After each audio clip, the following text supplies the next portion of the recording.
إن تنصروا الله ينصركم ويثبت أقدامكم.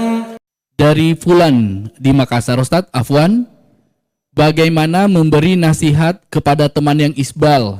Karena dia bilang isbal itu boleh asalkan tidak sombong. Padahal dia hafal hadits tentang isbal di neraka. Pendapatnya bahwa hadits itu luas maknanya. Dia juga mengatakan kayak panitia neraka saja itu Ustadz yang mengharamkan isbal. Setiap orang isbal neraka mi tempatnya beda Ustadz. Mohon nasihatnya Ustaz. Bismillahirrahmanirrahim. Alhamdulillahirabbil alamin. Wassalatu wassalamu ala al-mab'uts rahmatan lil alamin. Nabiyina Muhammad wa ala alihi wa sahbihi wa man tabi'ahum bi ihsanin ila yaumiddin, amma ba'd.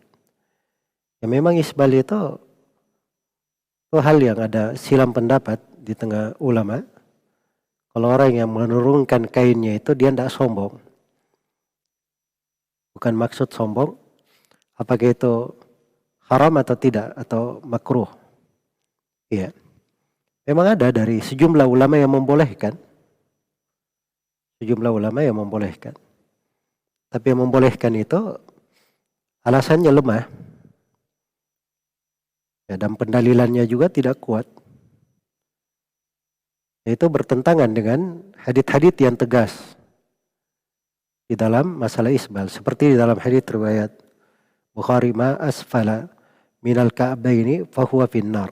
Apa yang turun melewati mata kaki maka tempatnya dalam neraka.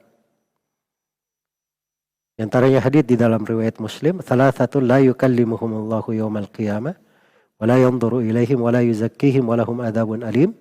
Ada 3 orang yang Allah tidak akan lihat pada hari kiamat.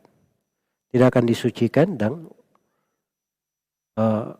tidak akan Allah berbicara dengannya, dan untuk mereka siksaan yang pedih. Salah satunya al-musbil izarah, orang yang isbal kainnya. Dan dikasih rincian dalam riwayat ini antara sombong dan tidak sombong. Ada rinciannya. Iya. Kemudian yang dilihat dari bagian hadits itu malah ada sebagian kasus sahabat seperti Ibnu Mas'ud radhiyallahu taala anhu. Beliau pernah ditegur oleh Nabi karena isbal. Maka Ibnu Mas'ud beralasan dia isbal karena betisnya cacat, kecil betis beliau cacat. Karena itu beliau malu. Makanya beliau turunkan. Jadi Ibnu Mas'ud ini mengisbalkan kainnya bukan karena sombong, karena beliau malu akan betisnya yang kecil. Tapi Nabi bersama dengan itu perintah untuk mengangkat kainnya sampai ke setengah betisnya. Nah, itu kadar sunnahnya ya, kadar sunnahnya untuk orang yang menggunakan kain. Jadi itu dalil tegas ya.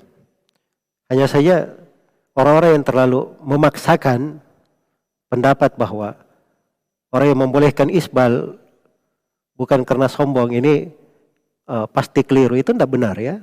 Ada ulama-ulama yang membolehkan seperti Imam Nawawi dan selainnya. Itu dihargai, muktabar pendapat mereka. Tapi yang memakai pendapat membolehkan, tidak boleh berkata ini mau menjadi panitia neraka, menjadi ini, itu bahasa-bahasa tidak bagus. Mau dikemanakan hadits-hadits Rasulullah yang berbicara tadi itu. Itu ketika disebut ancaman di dalam neraka, itu mimbabil wa'id namanya. Belum tentu orang itu masuk dalam neraka. Tapi ancamannya di dalam neraka, diberi ancaman neraka. Karena orang yang berbuat dosa itu, kadang dengan tauhid dia, itu menggugurkan dosa-dosanya. Kadang dengan amalan yang lain menggugurkan dosanya. Kadang Allah ampuni dia. Kadang Allah ampuni pada sebagian orang. Iya. Tapi ketika diancam dengan neraka, itu menunjukkan itu dosa bukan sembarang dosa. Nah, itu maknanya. Ya, karena itu kalau misalnya seorang dia hafal hadits, menuntut ilmu, kemudian berucap seperti itu menunjukkan bahwa selama ini dia tidak benar belajarnya. Harus dia perbaiki, dia tata dirinya. Dia tata dirinya di dalam menghormati hadits-hadits Rasulullah, kemudian bermuamalah dengan orang. Kalaupun orang yang diajak bicara keliru, dia harus paham bahwa memang di dalam masalah ini ada silam pendapat. di tengah para ulama tadi hadits-hadits tentang haramnya isbal bagi orang yang sombong itu jelas sekali. Ya, dan hadits-hadits yang menjelaskan tentang bahaya isbal itu menurunkan kain melewati mata kaki untuk laki-laki, khusus laki-laki ya. Kalau perempuan nggak apa-apa. Itu hadits-hadits datang dari Nabi berlaku umum. Dan sebagiannya telah kita terangkan wallahu taala.